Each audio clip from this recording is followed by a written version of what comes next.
Hello friends, मेरा नाम है रवि और आप सभी का मैं स्वागत करता हूं आपके अपने YouTube channel current affairs by Ravi पर।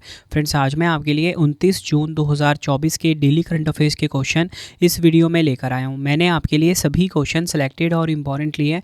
अगर आप किसी भी एग्ज़ाम की तैयारी कर रहे हो, ये वीडियो आपके लिए काफ़ी ज़्यादा यूज़फुल रहने वाला है। फ्रेंड्स, मैं आपको बताना चाहता हूँ कि यूट्यूब की ये पहली ऐसी क्लास होती है जहाँ पर आपको डेली के मोस्ट इंपॉर्टेंट 15+ क्वेश्चन कराए जाते हैं कम टाइम में 100% रिजल्ट के लिए। और आप सभी को मैं एक गुड न्यूज़ देना चाहता हूँ कि मैंने अपनी वीडियो में ना 2 नई चीज़ ऐड करी है आप सभी के लिए। वो ये है कि वीडियो के लास्ट में ना मैं आपको टॉपिक वाइज करंट अफेयर भी पढ़ाता हूँ।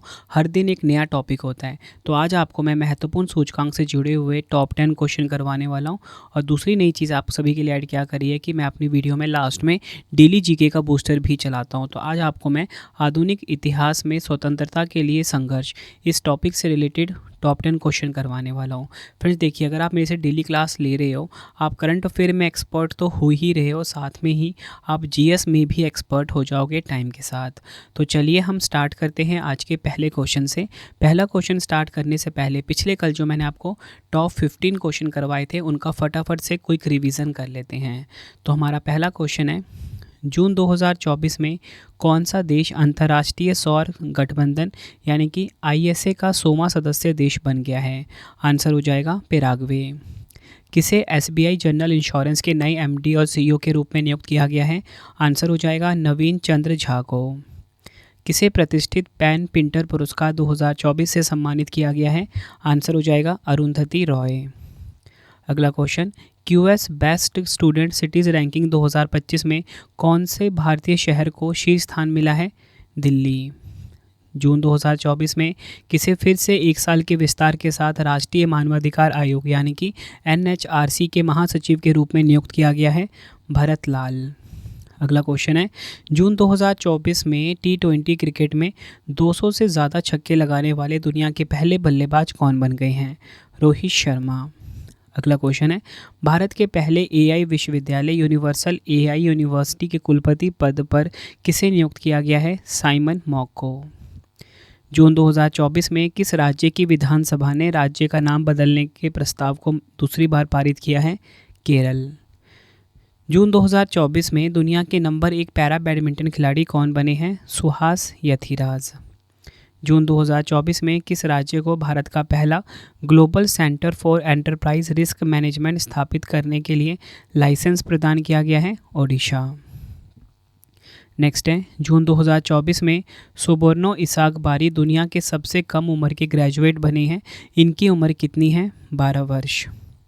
अगला क्वेश्चन, सामाजिक न्याय और अधिकारिता मंत्रालय के नए मंत्री कौन बने हैं? डॉक्टर वीरेंद्र कुमार। अगला क्वेश्चन, किसे professional golf tour of India के अध्यक्ष के रूप में नियुक्त किया गया है? बात हो रही है यहाँ पे पीजीटीआई के नए अध्यक्ष, तो आंसर हो जाएगा कपिल देव। अगला क्वेश्चन, चर्चा में रहे पारस्परिक रसद समझौते जिसका नाम है reciprocal exchange of logistic agreement, RELOS का संबंध किस देश से है? भारत और रूस से। कारगिल युद्ध के नायकों को श्रद्धांजलि स्वरूप भारतीय सेना ने कहाँ खालूबार युद्ध स्मारक को पर्यटकों के लिए खोला है? आंसर हो जाएगा लद्दाख। तो फ्रेंड्स, ये आपको मैंने मोस्ट इंपॉर्टेंट 15 क्वेश्चन करवा दिए कल के। अब हम स्टार्ट कर लेते हैं आज के पहले क्वेश्चन से। और आपको बताना चाहता हूँ कि जो मैं आपको 15 क्वेश्चन पढ़ाऊँगा ना, शाम को इसका आप टेस्ट भी लगा लेना मेरे mobile application Ravi study GK पे। ठीक है, यहाँ पर आपके लिए लिख देता हूँ।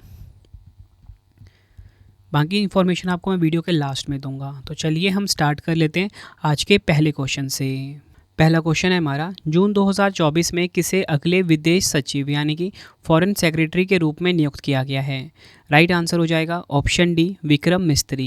ये आपको ध्यान रखना है, यह है फोटो विक्रम मिस्त्री जी की। डिटेल में अगर हम समझें, उपराष्ट्रीय सुरक्षा सलाहकार यानी कि एनएसए विक्रम मिस्त्री को अगला विदेश सचिव नियुक्त किया गया है। ये 1989 बैच के भारतीय विदेश सेवा के अधिकारी हैं।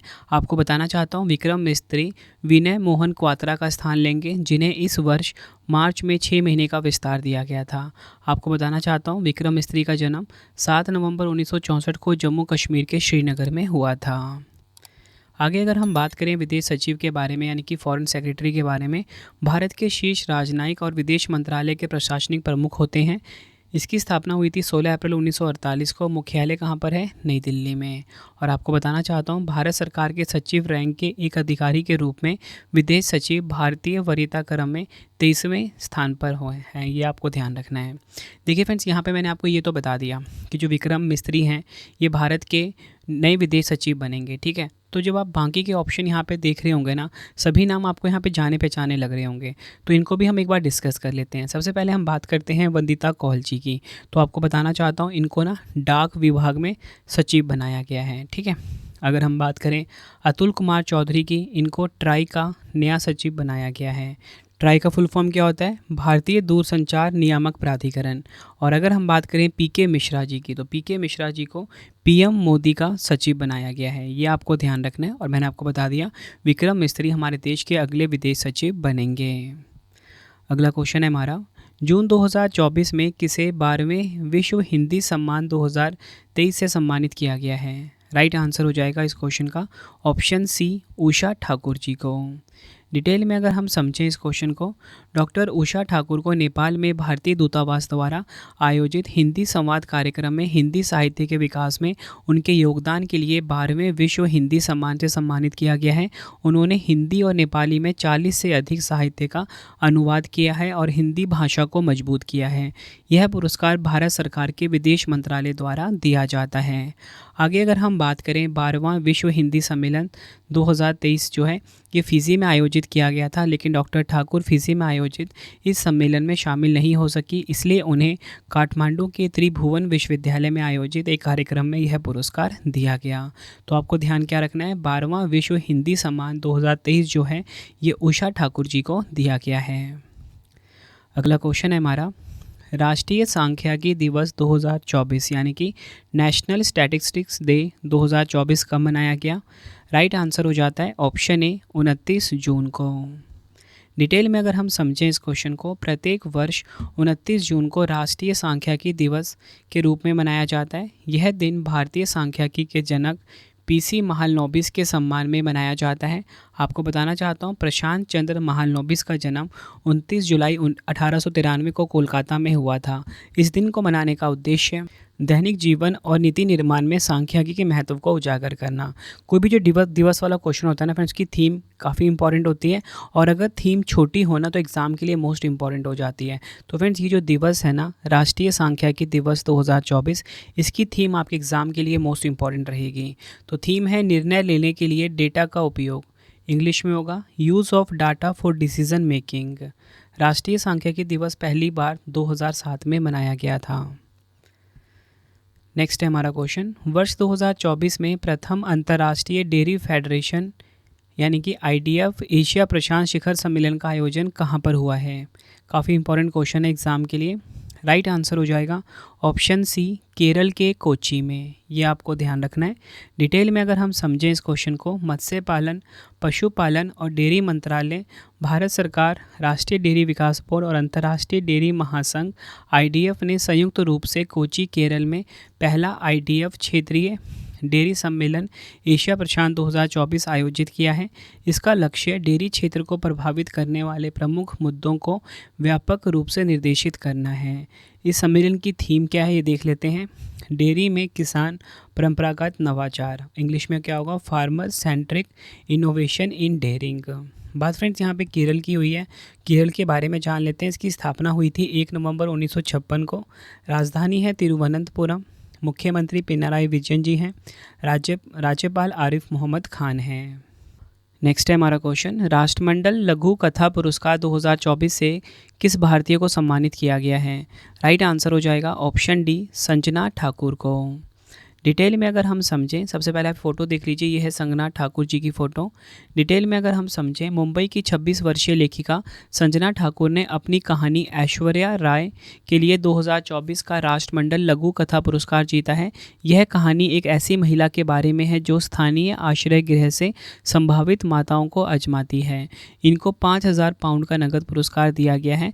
लंदन में विश्व के 7,359 से अधिक प्रतिभागियों को पछाड़ते हुए संजना राष्ट्रमंडल लघु कथा पुरस्कार 2024 की विजेता बनी हैं। और आपको बताना चाहता हूँ, उनकी कहानी ऐश्वर्या राय एक युवा महिला अवनी की गोद लेने की कहानी को दर्शाती है। आगे अगर हम बात करें इस पुरस्कार के बारे में, राष्ट्रमंडल लघु कथा पुरस्कार के बारे में, जो कि मैंने आपको बताया संजना ठाकुर ने जीता है। तो राष्ट्रमंडल लघु कथा पुरस्कार सर्वश्रेष्ठ अज्ञात लघु कथा के लिए प्रतिवर्ष दिया जाता है।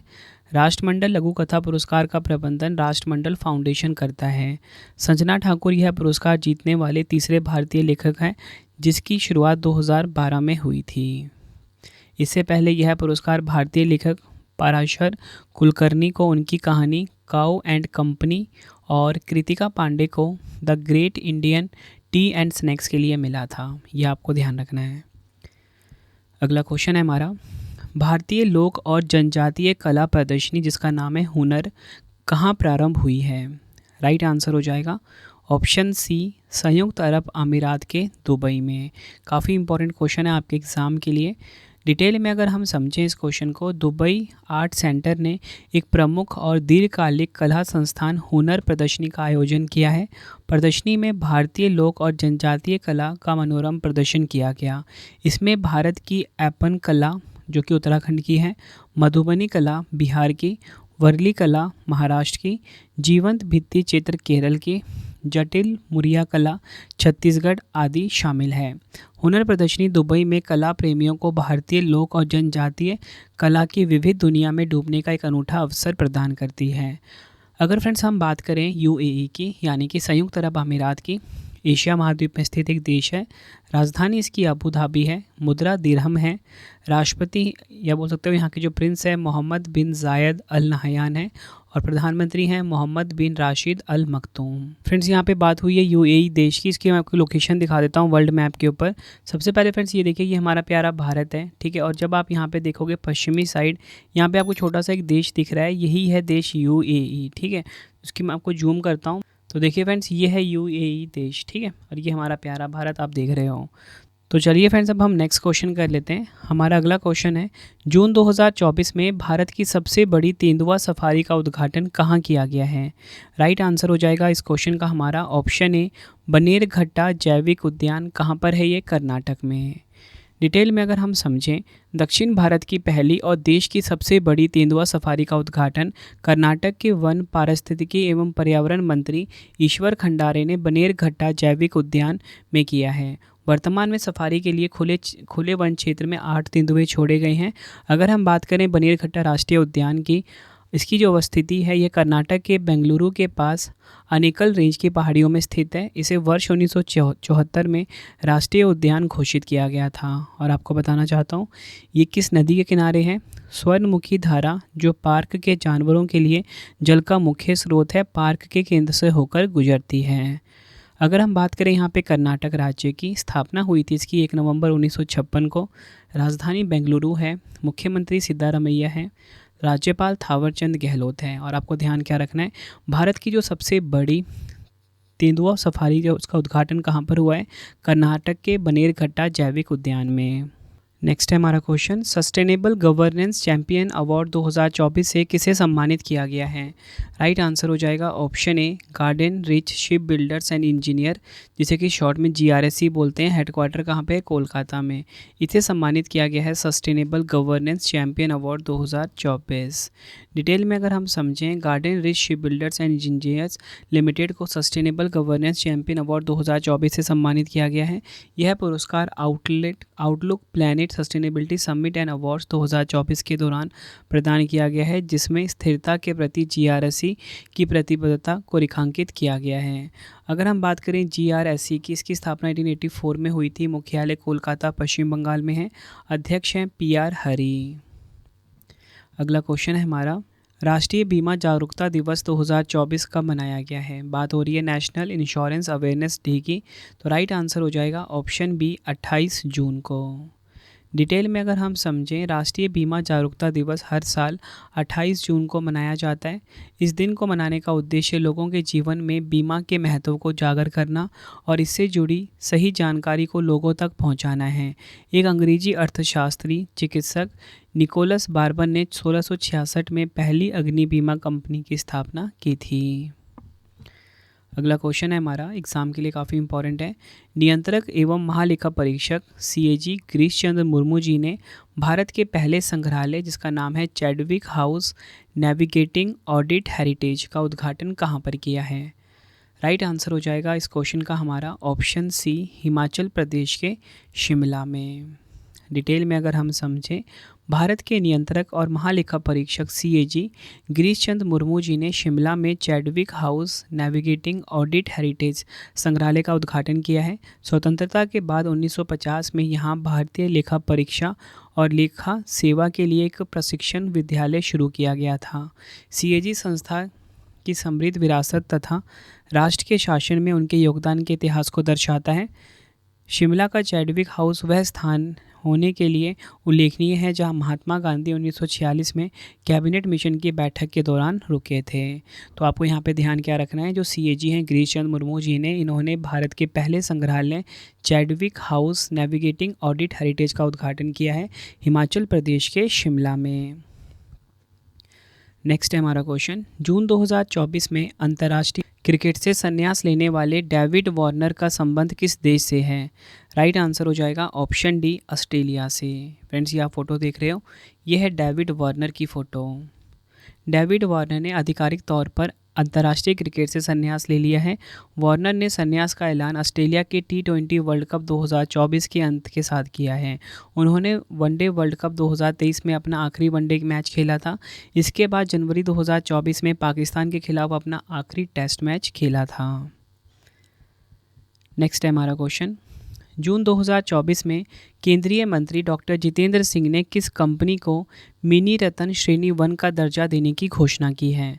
राइट आंसर हो जाएगा इस क्वेश्चन का हमारा option A, central electronics limited यानी कि CEL नई दिल्ली को।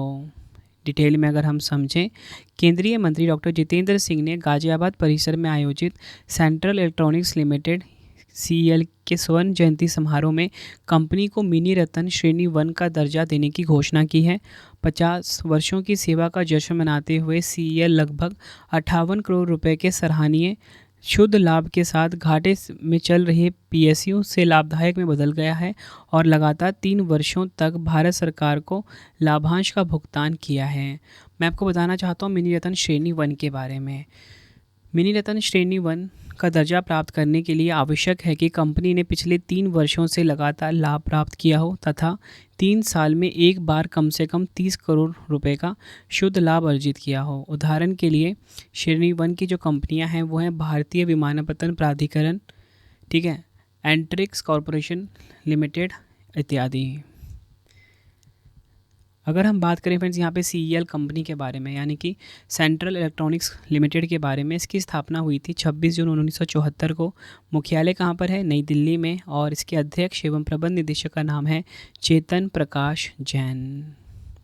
फ्रेंड्स, अगर आपको वीडियो की क्वालिटी, वीडियो का कंटेंट और आपके रवि सर की मेहनत पसंद आ रही है, वीडियो को लाइक और शेयर ज़रूर करें। कमेंट बॉक्स में अपना फीडबैक भी दें कि आपको वीडियो कैसी लगती है। देखो फ्रेंड्स, मेरी कोशिश यही है कि कम टाइम में आपको ज़्यादा से ज़्यादा क्वेश्चन मैं करवा सकूँ। अब तक फ्रेंड्स देखो, जब भी आप करंट अफेयर्स पढ़ते थे सिर्फ 8 या 10 क्वेश्चन ही पढ़ते थे, लेकिन क्या होता था, जब भी आप एग्ज़ाम देने जाते थे आपको ज़्यादातर क्वेश्चन नहीं देखने को मिलते थे।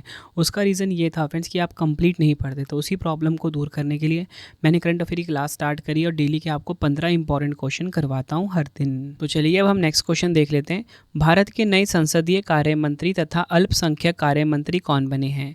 राइट आंसर हो जाएगा ऑप्शन ए, किरेन रिजिजू। ये है इनकी फ़ोटो। डिटेल में अगर हम समझें इस क्वेश्चन को, किरेन रिजिजू को नरेंद्र मोदी सरकार में मंत्री के रूप में शामिल किया गया है। उन्हें संसदीय कार्य मंत्री के साथ साथ अल्पसंख्यक मामलों का मंत्री भी नियुक्त किया गया है। किरेन रिजिजू अरुणाचल प्रदेश से 3 बार लोकसभा के लिए चुने गए हैं। प्रधानमंत्री नरेंद्र मोदी जी ने 9 जून को नई सरकार के लिए 71 मंत्रियों के साथ शपथ ली है। इनमें से 30 को कैबिनेट मंत्री, 5 को स्वतंत्र प्रभार वाले राज्य मंत्री और 36 को राज्य मंत्री बनाया गया है। अगला क्वेश्चन है हमारा, जून 2024 में प्लास्टिक कचरे से बनी सड़क बनाने वाला देश का दूसरा सैन्य स्टेशन कौन सा बना है? राइट आंसर हो जाएगा ऑप्शन ए जयपुर सैन्य स्टेशन।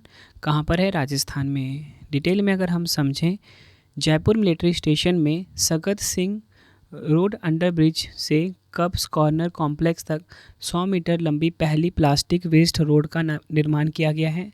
जयपुर सैन्य स्टेशन प्लास्टिक सड़कों से बनी सड़क बनाने वाला देश का दूसरा सैन्य स्टेशन बन गया है। इसी के साथ आपको बताना चाहता हूँ 2019 में देश का जो पहला सैन्य स्टेशन जहाँ प्लास्टिक की छड़ों से सड़क का निर्माण किया गया था वो था ऑरेंज सैन्य स्टेशन। कहाँ पर है? गुवाहाटी, असम में।